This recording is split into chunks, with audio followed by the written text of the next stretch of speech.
சுற்றுப்பயணிகள் மீது நடத்தப்பட்ட பயங்கரவாத தாக்குதலில் 26 பேர் கொல்லப்பட்டுள்ளனர். தமிழகத்தைச் சேர்ந்த 2 உட்பட 20 பேர் வரை காயமடைந்து மருத்துவமனையில் அனுமதிக்கப்பட்டுள்ளனர். இந்தியாவின் சுவிட்சர்லாந்து என்று அழைக்கப்படும் அளவுக்கு சுற்றுப்பயணிகள் மத்தியில் மிகவும் பிரபலமான பஹல்காம் பகுதியில் இத்தாக்குதல் மேற்கொள்ளப்பட்டது. துப்பாக்கி ஏந்திய கும்பல் திடீரென சுற்றுப்பயணிகளை சரமாரியாக சுட்டதில் அவ்விடமே கலவரமானது. மக்கள் அழுது கூச்சலிட்டு அங்கும் இங்கும் ஓடிய வீடியோக்களும் புகைப்படங்களும் வைரலாகியுள்ளன.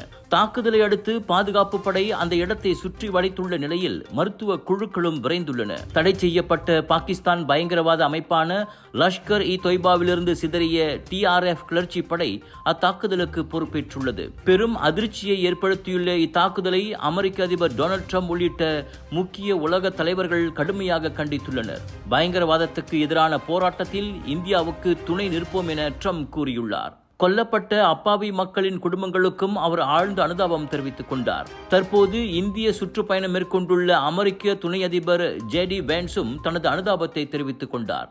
இது ஒரு கொடூர தாக்குதல் என வர்ணித்த ரஷ்ய அதிபர் விளாடிமிர் புதின் எக்காரணம் கொண்டும் அதனை நியாயப்படுத்த முடியாது என்றார். முன்னதாக அத்தாக்குதல் குறித்து பெரும் கவலை தெரிவித்த இந்திய பிரதமர் நரேந்திர மோடி பாதிக்கப்பட்டவர்களுக்கு உரிய உதவிகள் வழங்கப்பட்டு வருவதாக சொன்னார். தாக்குதலுக்கு காரணமானவர்கள் நீதியின் முன் நிறுத்தப்படுவார்கள் என்றும் அவர் உறுதியளித்தார். 2019க்கு பிறகு ஜம்மு காஷ்மீரில் நிகழ்ந்துள்ள மிக மோசமான தாக்குதல் இதுவாகும். அப்போது புல்வாமா நகரில் நடத்தப்பட்ட அந்த தற்கொலை படை தாக்குதலில் மத்திய சேமப்படை போலீசார் 40 பேர் கொல்லப்பட்டனர். முஸ்லிம்கள் பெரும்பான்மையாக வசிக்கும் அப்பகுதியில் 1989ஆம் ஆண்டு முதல் கிளர்ச்சி நடந்து வருகிறது. சமீப ஆண்டுகளில் வன்முறை குறைந்திருந்த நிலையில் திடீரென இக்கொலை தாக்குதல் நடத்தப்பட்டுள்ளது.